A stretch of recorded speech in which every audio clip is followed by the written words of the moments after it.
Good morning. I am here with a message. First, we're going to smudge and set our intentions.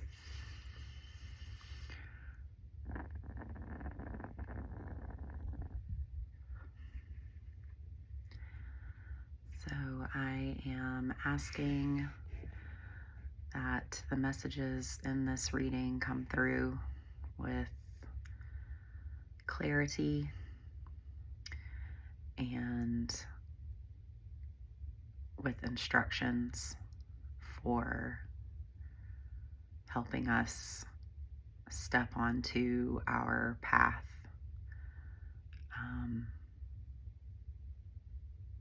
that will lead to our highest and best outcomes.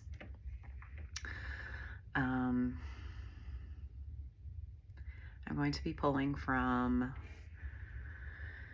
3 decks today. The first one is Nature's Whispers.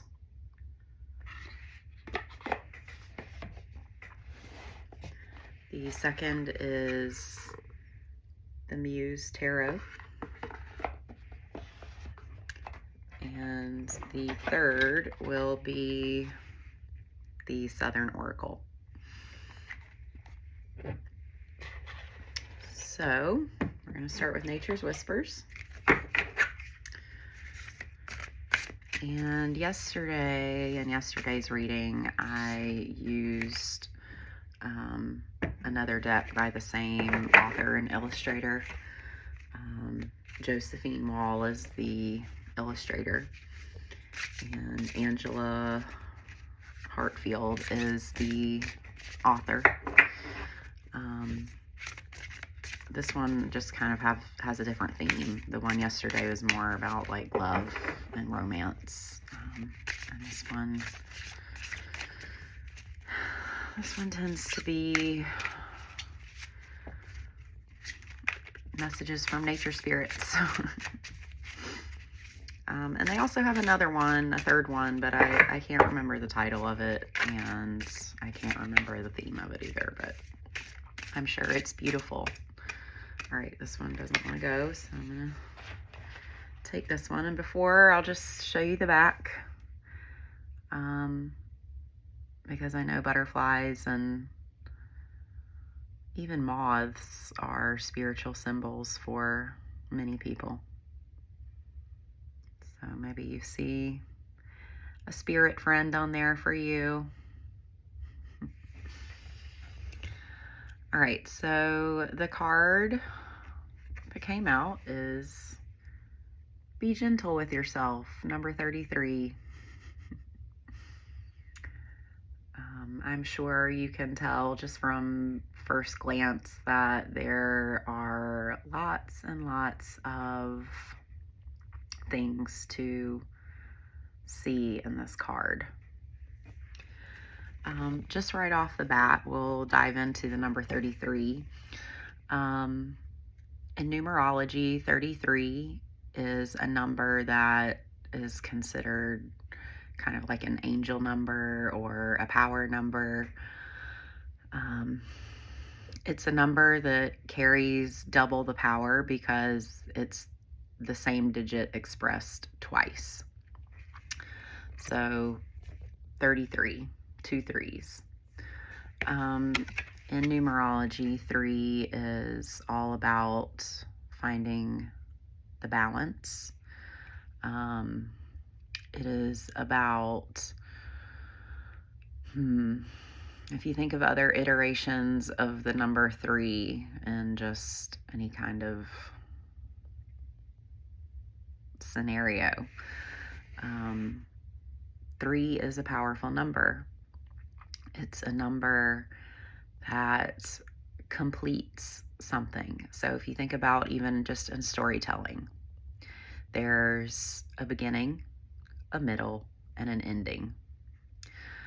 Other holy trinities are,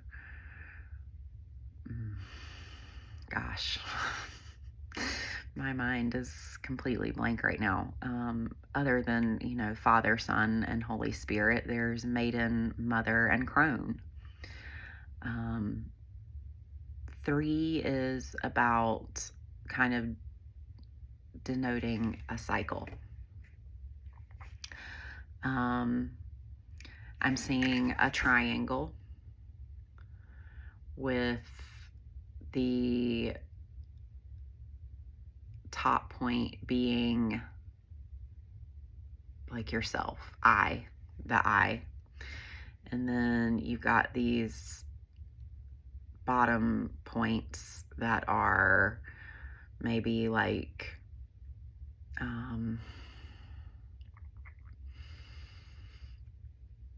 community and nature. So when you are connected to those things, then you are more whole. You are in a state of total connection.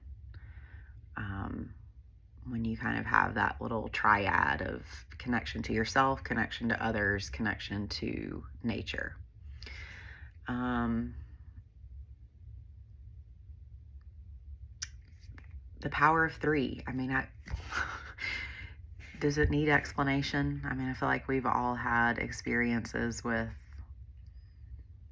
things repeating in 3s in our lives.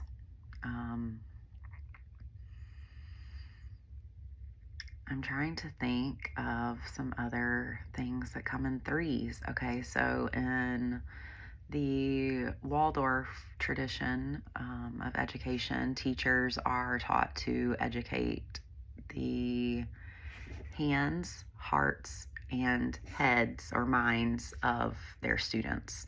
So it is a form of education that takes body, mind, and heart into account when you're planning the curriculum to create a more holistic experience for each child. In Montessori education, there's kind of a similar triune with the teacher or facilitator, the classroom environment, and then like the educational community that the child is enveloped within. So those are just a few examples. Like every field, I'm sure, across human knowledge has a triune that creates like this perfect system of balance. So that was a lot of words to say that 33 carries double that power. If you want to reduce this number, you can. So 3 plus 3 equals 6. 6 is a number about love and harmony. So in its own way, it is also about balance. Except I think the balance that you're finding with the number 6 is more of an internal balance. Whereas with the number 3, you're kind of depending on external factors to balance you out.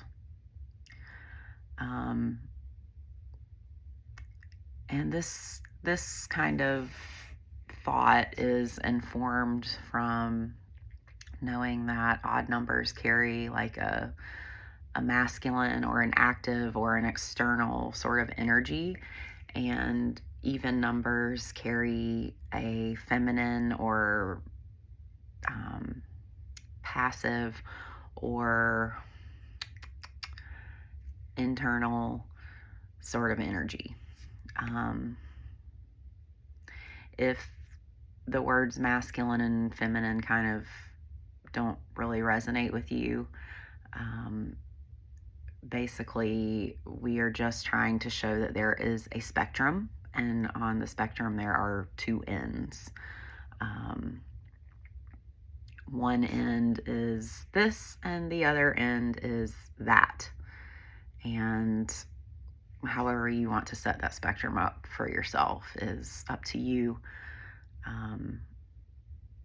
But I just want to say, that even though like traditional spirituality kind of refers to this polarity as masculine or feminine, or light and shadow, or yin and yang, or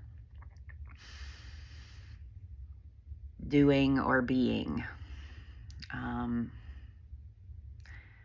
some kind of way with the words that resonate with you, you have to be able to establish that spectrum of energy for yourself, even if masculine and feminine is not the best way for you personally to work within that framework. But essentially, if you think about odd numbers being on this side and even numbers being on this side, they're different. They have their differences, and but they're still on the same spectrum of energy. I hope that makes sense. Okay, so number 33. That was a lot, I feel like, of just words that came out of my mouth that I don't really know what I just said. So I hope there was something in there for you. Okay, so be gentle with yourself. Maybe that's what's in there for you, is knowing that you are worthy of a gentle touch. So, if you kind of grew up in an environment where gentleness wasn't really an option,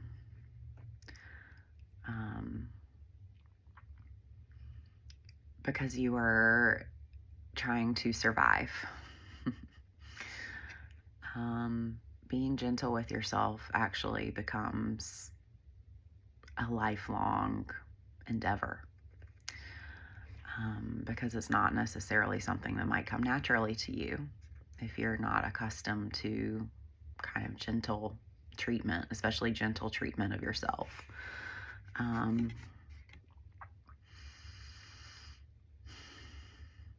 But all of us have an inner child.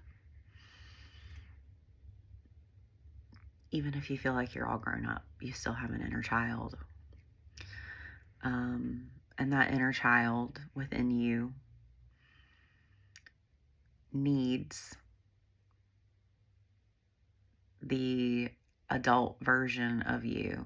It needs that version of you to be gentle with it. It needs the adult version of you to reparent it, so that you can be more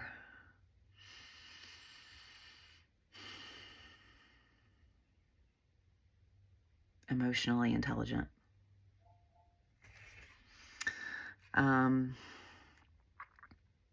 Okay.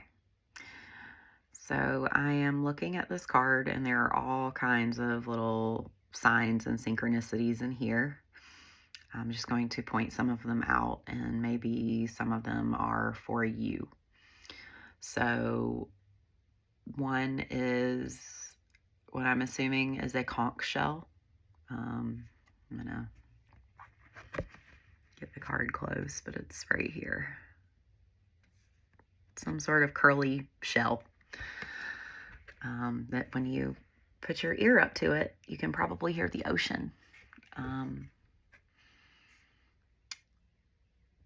Even that within itself. Okay, so when I was a little girl, my grandmother had a gigantic curly shell like that. And I loved to hold that shell up to my ear and listen to the waves.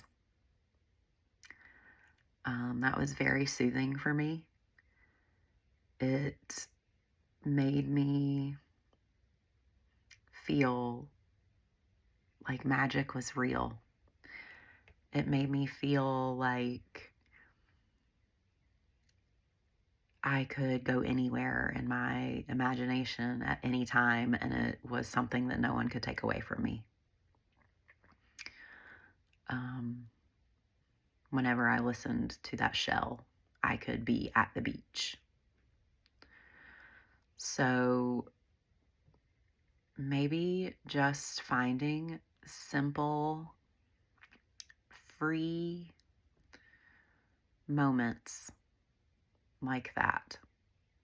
Just something as simple as picking up a seashell and putting it to your ear and just taking a few seconds to listen to the waves within it. These are moments that are vital for the health of your inner child. Your inner child loves stuff like this.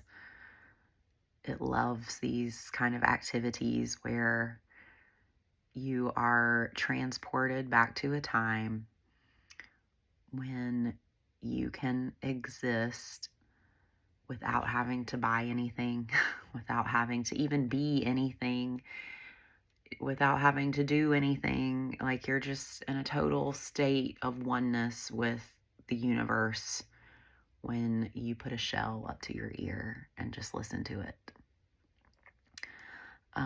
Because what is this time? What are you achieving during this time when you're listening to this seashell? Nothing. You're not achieving anything, and that's okay. That's the point. It's going to put you in a state of feeling like not everything you do has to be productive.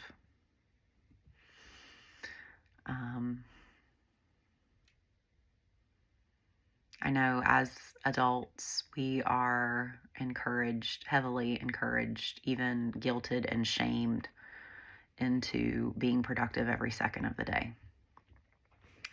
And this is especially true for women.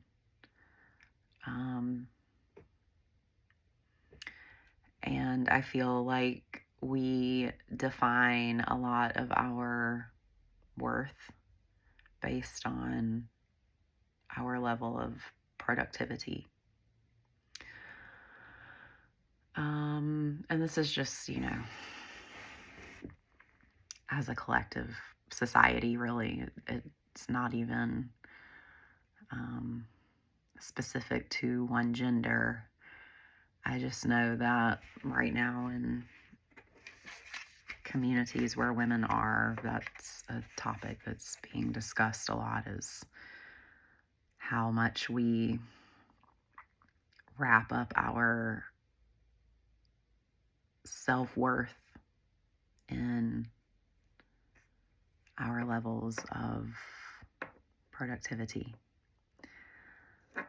So taking a moment to put a seashell to your ear and giving yourself permission to be unproductive for some time is worth your effort, and it's another way to be gentle with yourself. I'm also seeing some white flowers. I am not 100% sure, but it looks like lilies.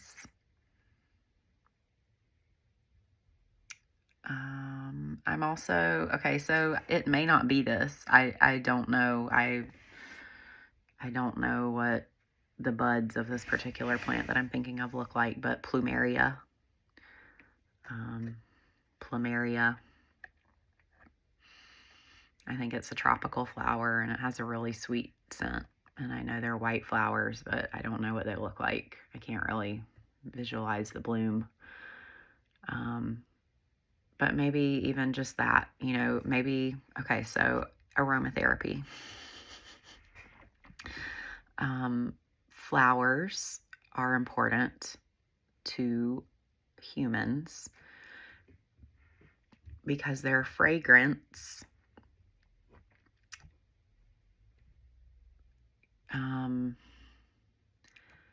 sends messages to our brain. It sends messages to our brain. Is that what I said? I don't know.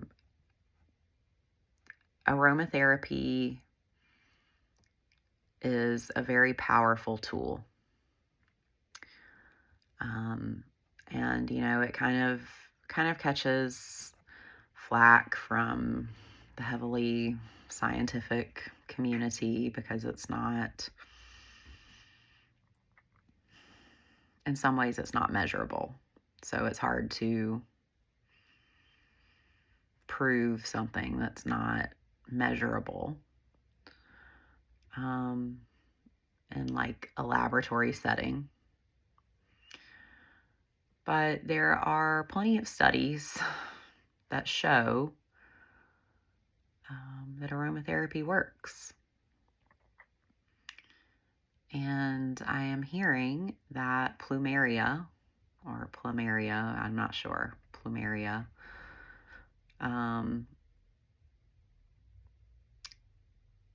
is something that can help you if you are watching this message.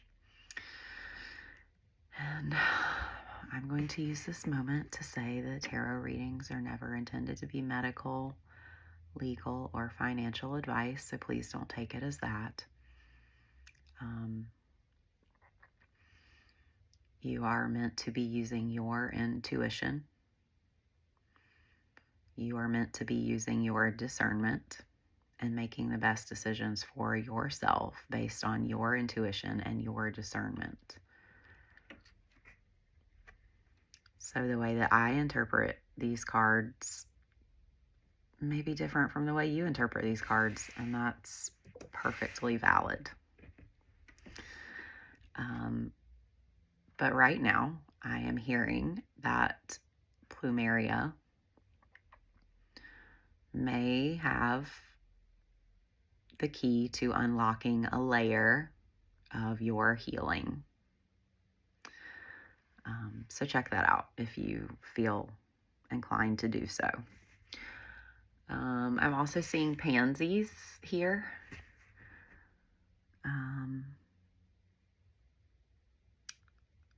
Pansies come from the violet family. Violets are often growing wild in abundance in kind of shady, cool, moist places.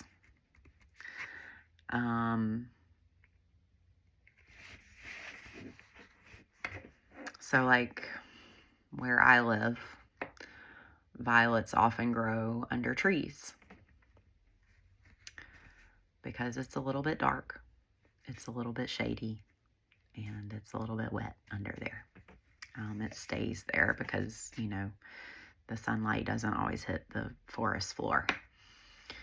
So violets grow in areas where they can be shy because violets have a little bit of a shy personality.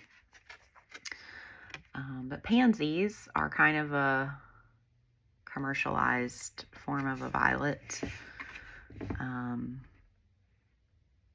they're actually edible, if they haven't been sprayed with a bunch of junk. And violets, speaking in terms of herbalism,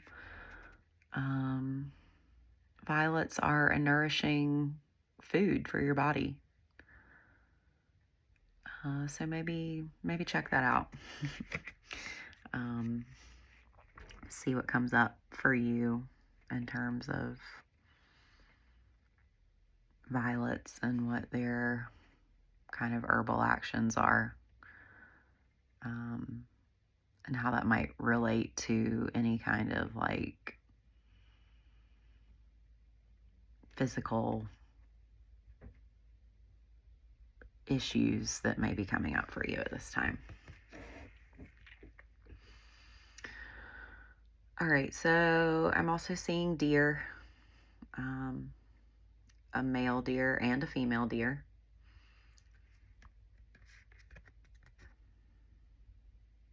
One has antlers and one does not.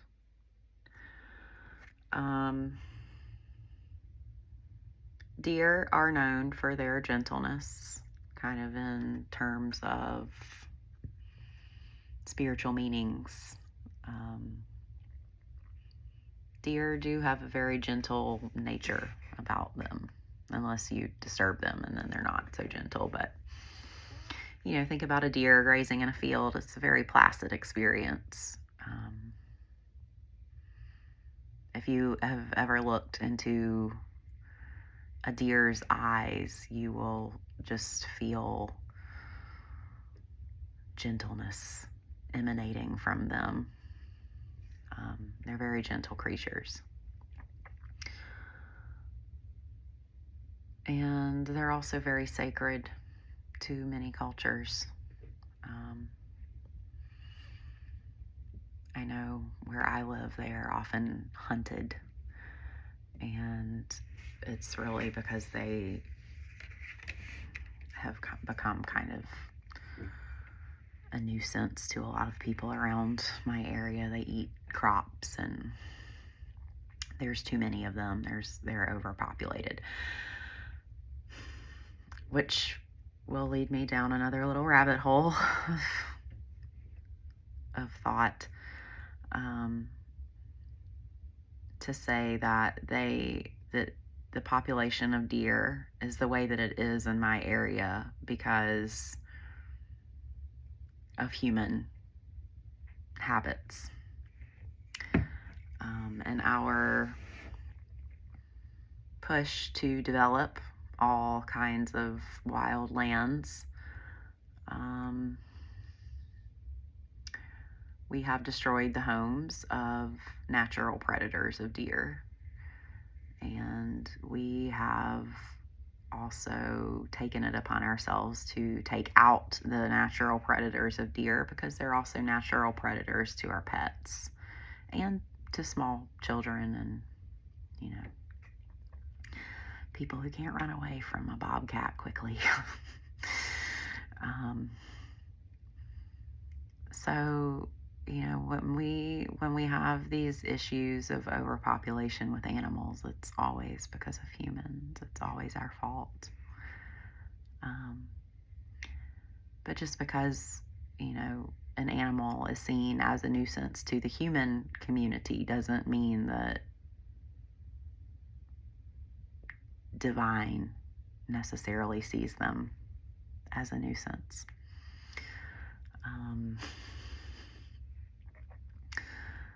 The divine sees the divinity in the deer. It doesn't see the deer as bad because it's eating your lettuce or whatever you're growing in your garden that you want to preserve for yourself. The deer is just eating food. It's not doing it to hurt you or on purpose, but I feel like in these kinds of cases where sometimes I'll mention the spiritual significance of a cockroach, and people will just think that I'm insane because I can see the divine plan behind the creation of cockroaches. And because of that, I have a hard time killing them. Unless it's out of instinct. Although I've gotten a lot better about not reacting by throwing my shoe at it or whatever, but every animal or insect or flower or stone that we encounter is a message from the divine, if you so choose to live that way.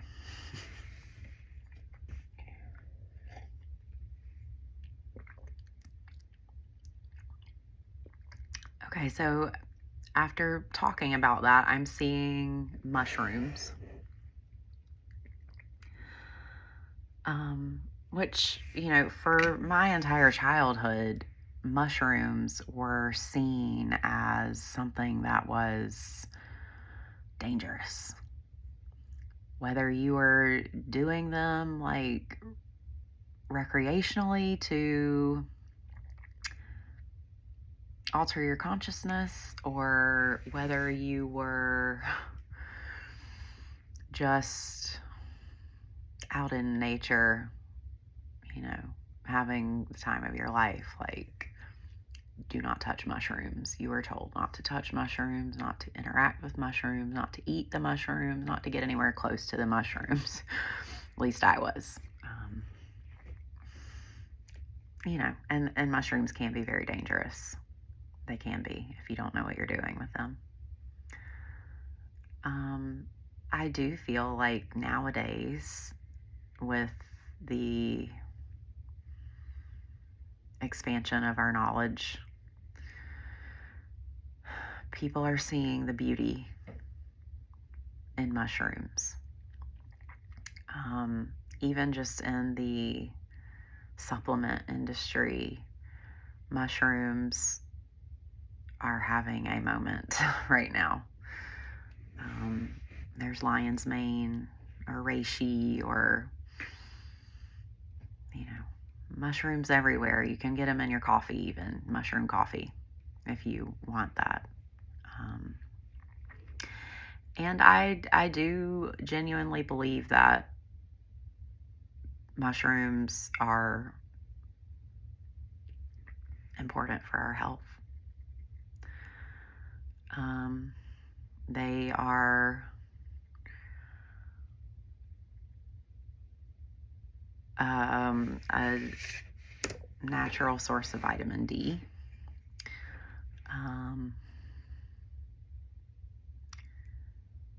And lots of other beneficial nutrients.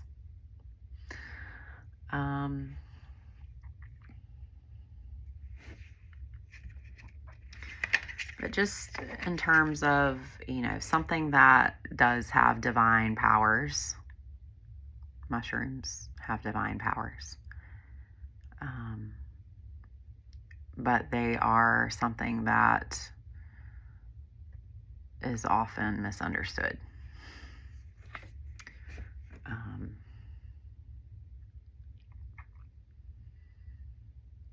So maybe there's a message in that for you. Having a divine power, but being misunderstood. Being seen as disgusting or dangerous or called a fungus. I mean, like, a mushroom is technically, that's what it is. But, when we say the word fungus, it has a negative connotation to it. And when you hear the word fungus, you're not thinking about how if I eat this mushroom, it will improve my mental health. You're just hearing, I've got to eat a fungus. Like, that sounds gross. It sounds like it's going to make me sick. So maybe sometimes taking a second look at things that we automatically dismiss as yucky or vile.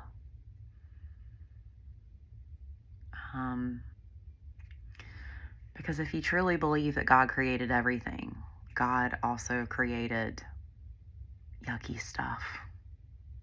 And I believe that this came up in a reading a few times ago. I can't remember which one, but God lives in the garbage that kept coming through.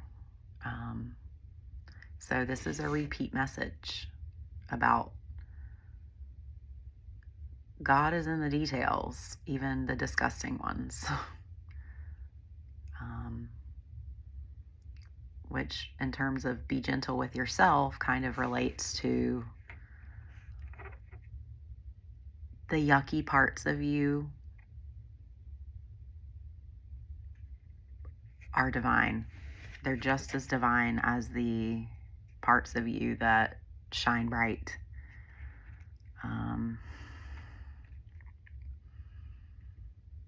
So taking some time to consider that could be a benefit to you. In this card, I am also seeing what I am going to call a monkey, but it may be a lemur of some sort. I'm not super up on the differences. Not really into like animal identification. I don't really know very well my animals very well, other than the standard ones. And then there's some sort of rainbow bird with rainbow feathers.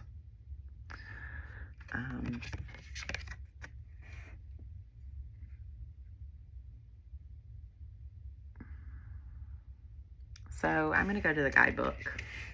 So I'm looking at the timer and I'm seeing that I've been talking about this card for quite a while. I'll just tell you what the guidebook says, because it will have a different message than I had for you, maybe.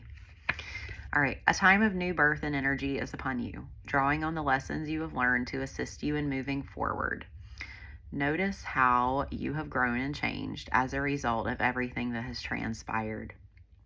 Gather information as you go and be ready for a new adventure. All signs are positive for successful outcomes at this time. So if you needed a confirmation to start something, there it is. All right, next card, the Muse Tarot.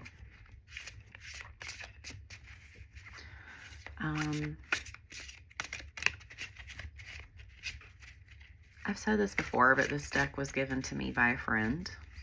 I haven't, and when I said that, a whole bunch of cards just came flying out. So I'm going to pick those cards up that came flying out. And I'm going to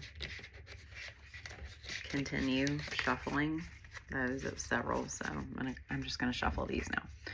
All right, so this deck was given to me by a friend, and I haven't used it but once. I am trying to become more attuned to some of the newer decks that I've received.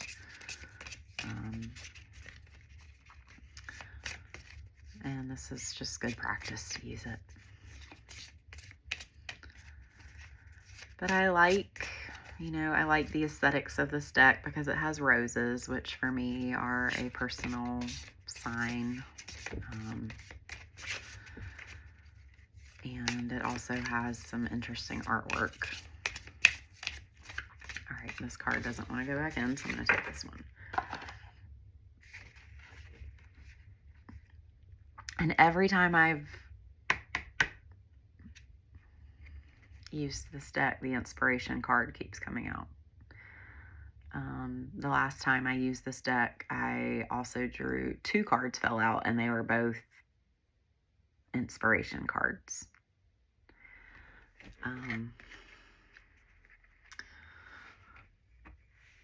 So get inspired. Do something inspiring, I guess, is the message there. So I know from numerology, 8 is a number of mastery and abundance and aptitude and being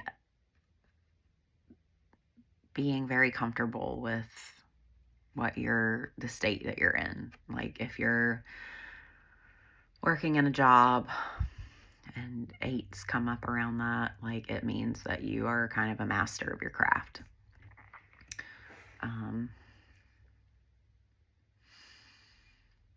So an abundance of inspiration is kind of what's coming up here. And when I look at this card, It kind of reminds me of like high fashion, like haute couture, I think is how you pronounce it. Like Haute and then couture.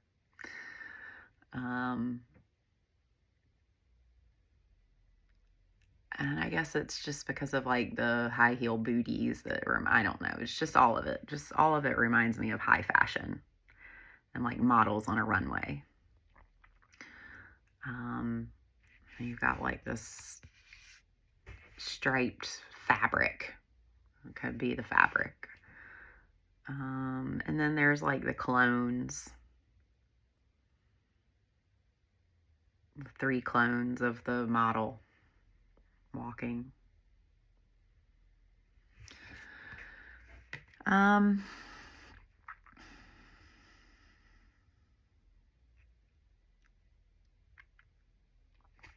So in that clone, like the clone synchronicity that's coming up, kind of diving into the meaning of that for a moment,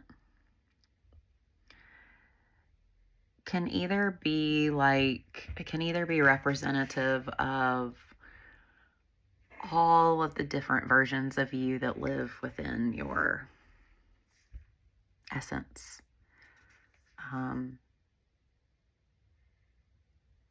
Every single one of them is important, and every single one of them is valid, and every single one of them is currently contributing to your present moment. Even the past versions of you are contributing to your present moment.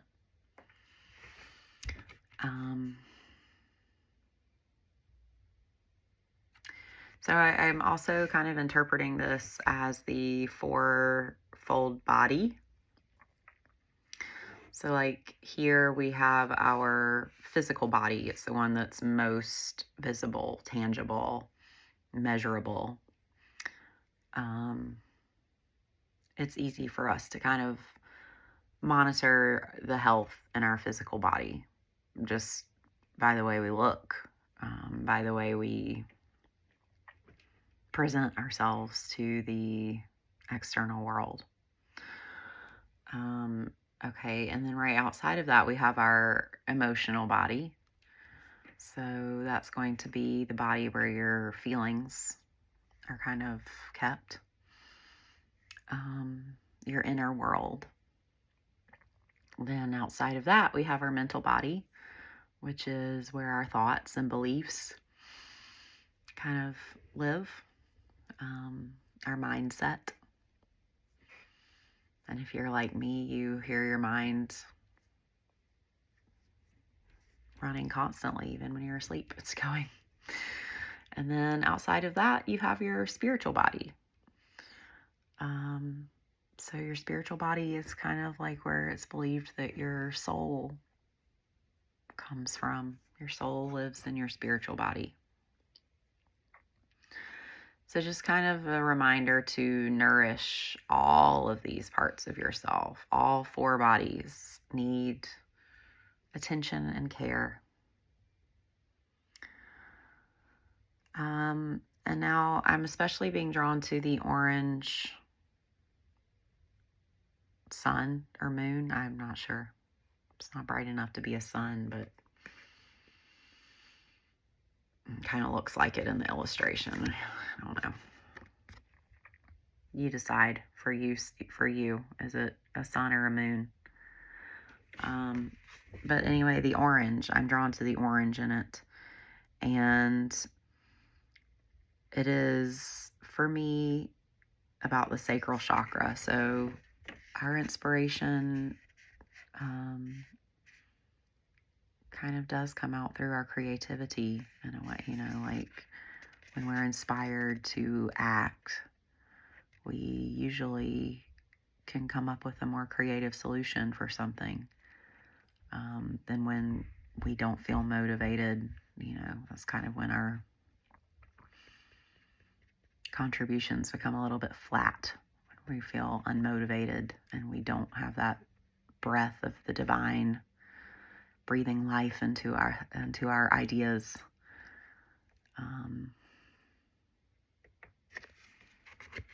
So working with the sacral chakra.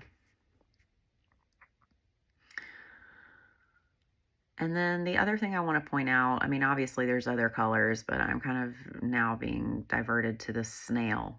You see the snails that are upside down in the top.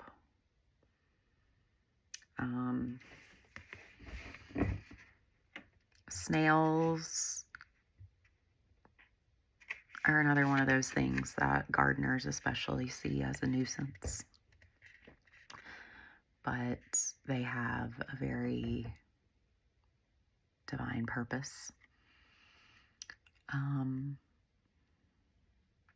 The spiritual significance of them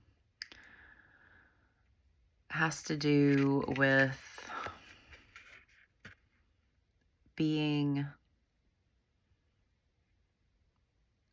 unattached, I would say. If you think about a snail,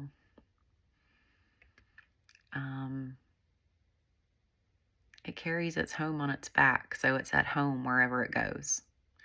It's not attached to one place or another because its place is already here. Like its home is with it.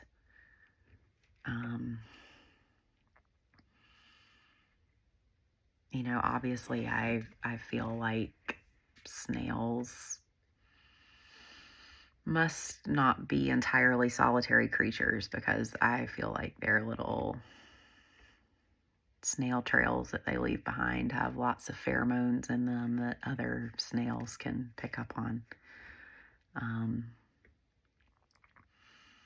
So I'm not super sure about how snails live. In terms of like whether they live in groups or not. I've never seen a group of snails. I've only ever just seen one when I've seen them. But they do leave behind a little trail of goo that undoubtedly has some sort of scent and chemicals in it. That's potentially giving off messages to other snails. I don't know. I'm going to have to look that up. But maybe the point here is that they're both solitary and in community. They know how to do both. They know how to be in and of themselves. And they also know how to be in community, serving the greater good.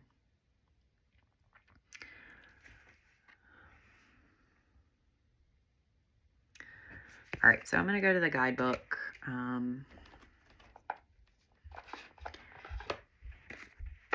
If it hasn't become obvious to you, I could spend hours analyzing every card that I draw. So I'm trying within my own practice to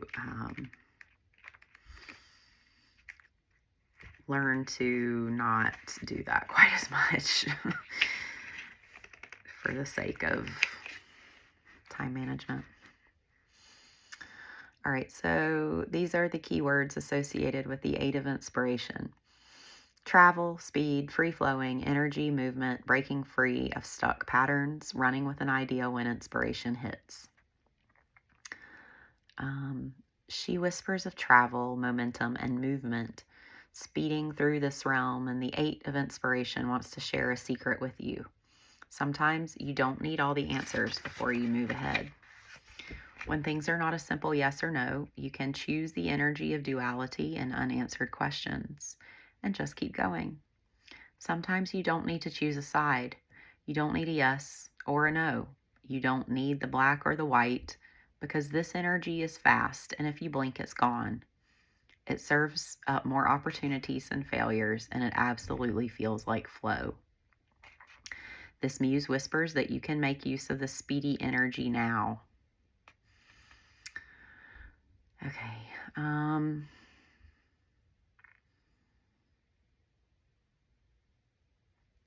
So kind of going back to that high fashion interpretation that I was thinking of at the beginning when I saw this card. If you think about that world, it moves fast. The world of fashion moves fast. What's in today is out tomorrow. And if you want to,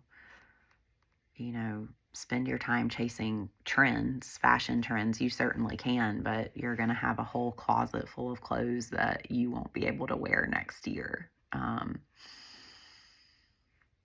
If you still want to be considered on trend, which who cares if you are or not. I mean, if you do, then that's okay. But ultimately, in the end, does it really matter if you wore this season's latest and greatest? But yeah, the world of fashion moves fast.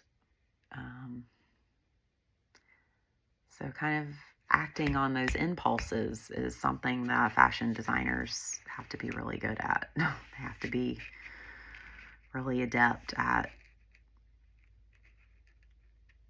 running with the inspiration when it strikes. Because you never know when your collection is just going to change the fashion industry forever. I'm sure when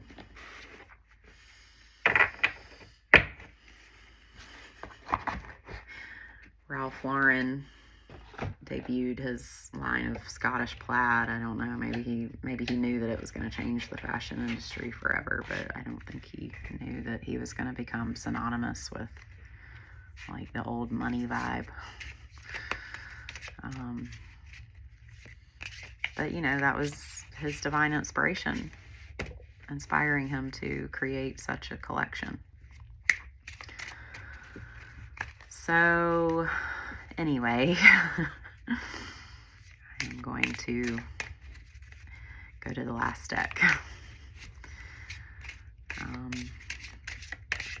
This is the Southern Oracle, and it is a deck that I've used a few times before, and I do like it because I am Southern, and I like the little things that remind me of my grandmother. All right, so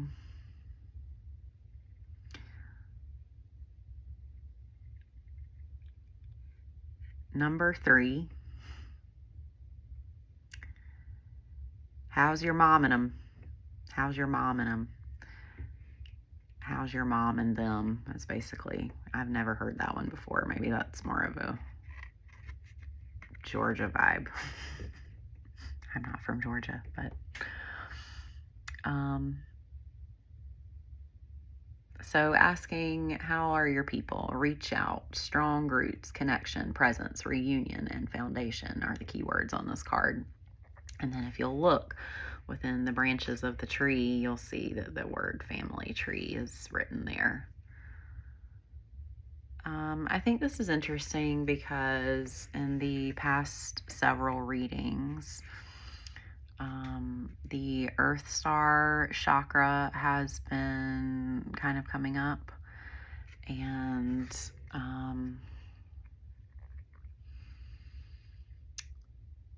when the Earth Star chakra comes up, that is a message about kind of your ancestors.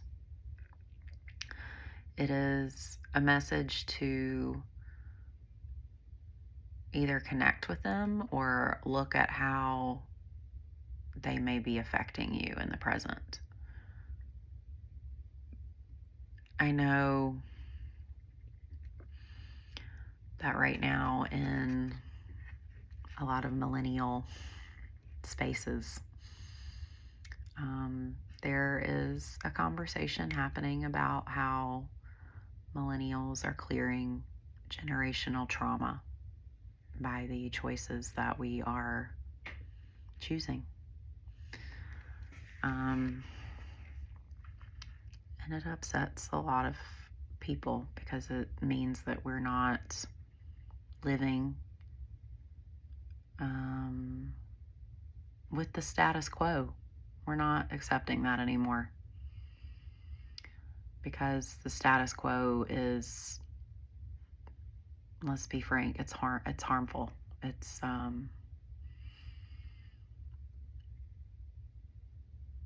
not serving us to live the way our parents lived, or the way our grandparents lived, or the way our great-grandparents lived. Especially when there is abuse underlying the mechanisms.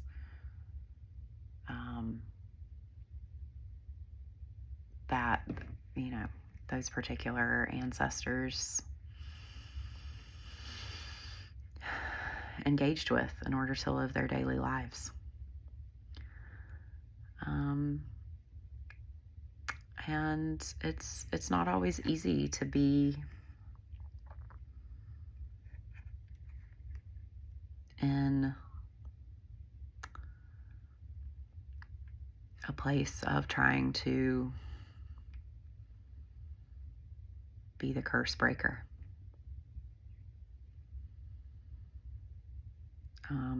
It's a lot of responsibility, for one thing, because it means that you can no longer choose to live unconsciously.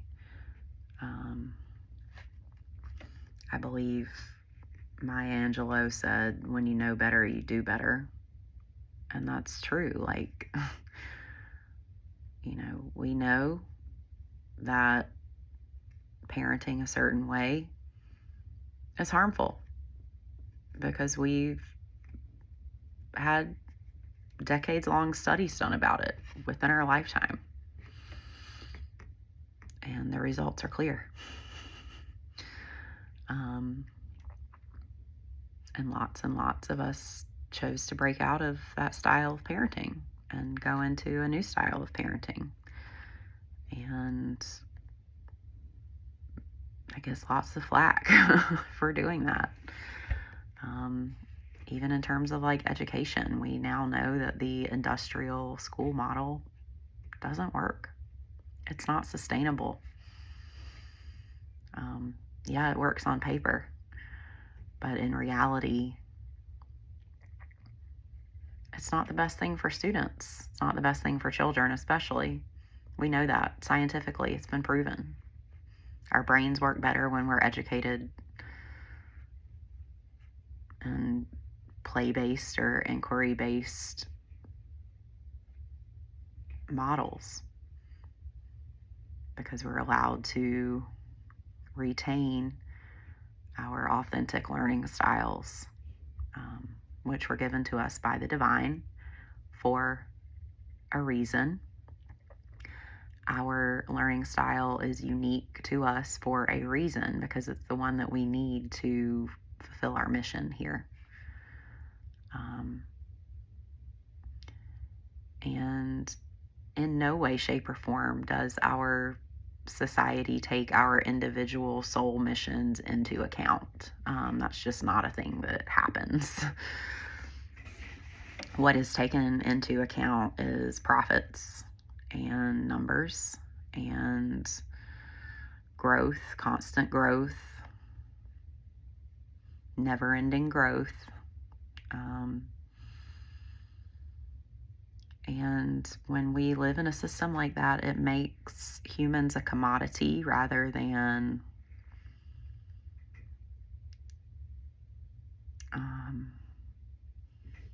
honoring that we each have our own kind of special purpose, that we each kind of have our own reason that we're here, and our own mission that we're supposed to be undertaking in our lifetime. And when we live in a world that doesn't support that, it's difficult. It's difficult for us to do what we came here to do. It's difficult for us to be very effective at that.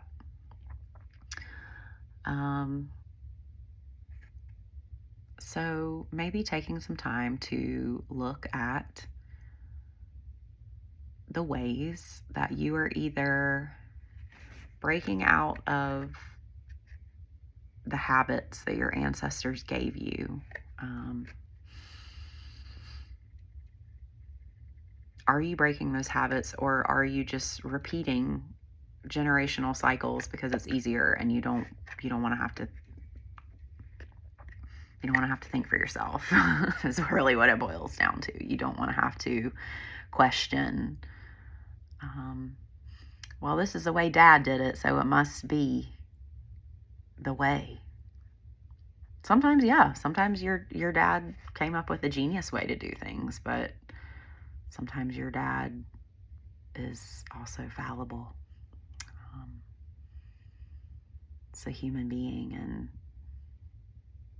who doesn't know everything there is to know. So maybe looking into the ways that you are either on autopilot or you're consciously bringing awareness to certain aspects of your life and how you're choosing to break out of patterns that you inherited from others is your work. All right, so I'm going to recap the cards. Oh, by the way, these don't have a guidebook. They're just the cards. All right. Be gentle with yourself, number 33. The 8 of Inspiration. And number 3, how's your mom and them?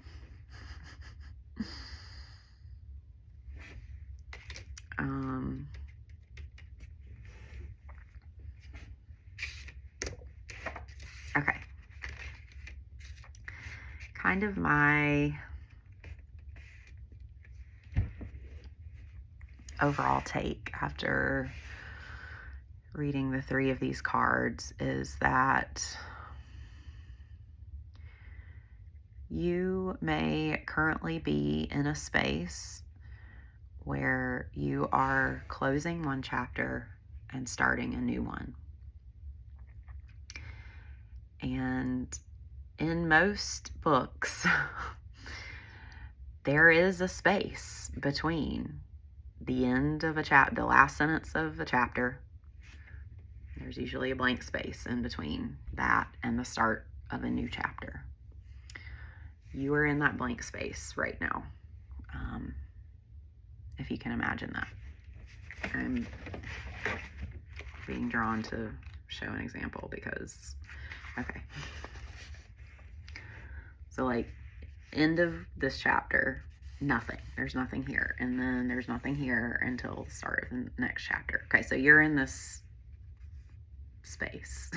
You're in the margins right now.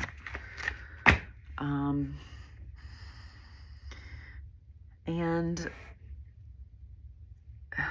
a lot of times that space feels like it is unholy. There's uncertainty. There's instability. There's a lot of questioning of what's next and what's significant. And in so doing that, you are also purging. You're purging old habits that can't come with you into the next chapter. And that's a painful process for a lot of people who are in this space of becoming.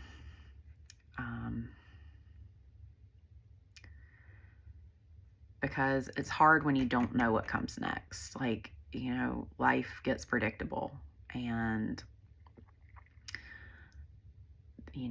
after a while, we tend to believe that predictability becomes a little bit boring. And you get in this state where you're too comfortable and you are craving change and excitement. And you start looking out for the next best thing to get into. because the beginnings of things, it's always kind of fun to be at the beginning. Once you get past that blank space, like once you actually start writing the sentence of your next chapter, like that part is fun. The blank space before that sentence comes out is not quite so fun. But usually that blank space, where I'm thinking of a writer, because I like to write, and I often experience this in my writing, where I'm just staring at the cursor, just like, blinking, waiting for me to input something. And sometimes that's an uncomfortable process, because you have to look at that blinking cursor and you're saying there's nothing in there to come out. There's nothing. I don't know where to go from here. I don't have any ideas about what to do next. I don't have any inclination about what step to take. And that's a scary place to be in. I can fully empathize. Because it feels like a loss of your identity when you have to close a chapter. But even when you do close chapters, there is still a part of you that exists from that chapter that you're closing. Like, that version of you still exists. It doesn't cease to exist. It doesn't die. It just morphs into something more brilliant. So if you're kind of stuck in these blank spaces, if you're stuck in the margins, if you're stuck staring at a blank cursor on your screen or your blank canvas, or whatever analogy for a creative block is that you want to use, just know that this too shall pass. This is a temporary state of being. And it is often in the small, insignificant moments. So I'm being called back to this first card where I was talking about putting that seashell up to your ear. Like, it doesn't have to be that. Like, maybe it's as simple for you as just like going outside and looking around to see how many different leaves you can find on the ground, or just going to, a creek and watching how the water flows over the rocks. Like, it's in these small, simple moments that creativity can become unblocked, and you can have just like this miraculous download that just solves all of your problems that you've been trying to solve with your rational mind. Like, it just kind of comes to you out of nowhere, because you've let your guard down, essentially. You've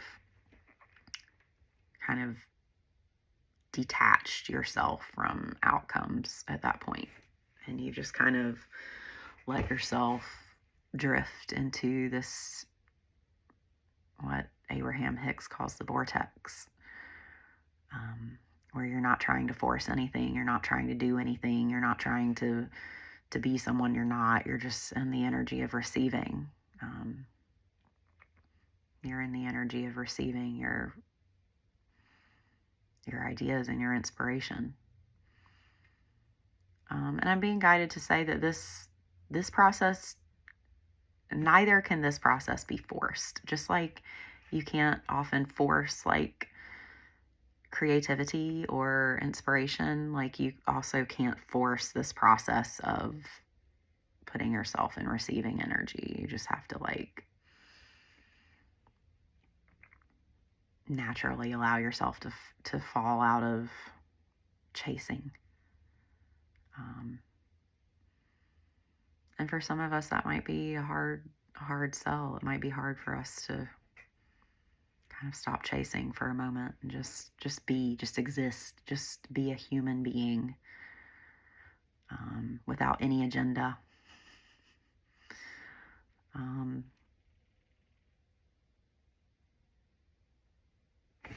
Okay, so I keep being drawn to like the words on this card, that presence, being present. That's always the goal. Like being in the present moment, the moment of now. That's always the goal of any spiritual lesson, is to find beauty in the present moment, because that's all that we have. That's all that we have. It's all that exists, is the present moment. And that is where the key to your next and greatest chapter lies, is in the present moment.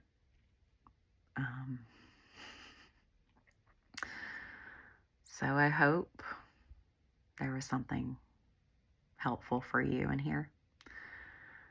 And I hope you have a great day. I'll see you again in the next reading. Thank you.